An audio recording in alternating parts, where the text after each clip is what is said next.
Never use the colors of the Bagua map to paint the whole room in that color.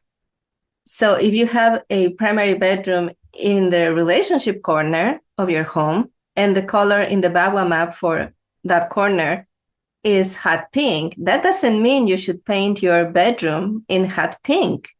The colors of the Bagua map are just the color suggestions for the small items that you place as Feng Shui enhancements for the different life areas. Never paint your room in the color of the Bagua map unless it is something that is really, really reasonable. For example, the color for health, family, and community is green. And if you want to paint your dining room green, that's fine.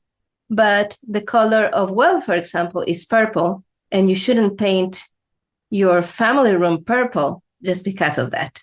You shouldn't paint your foyer in black because that's the color of the career area.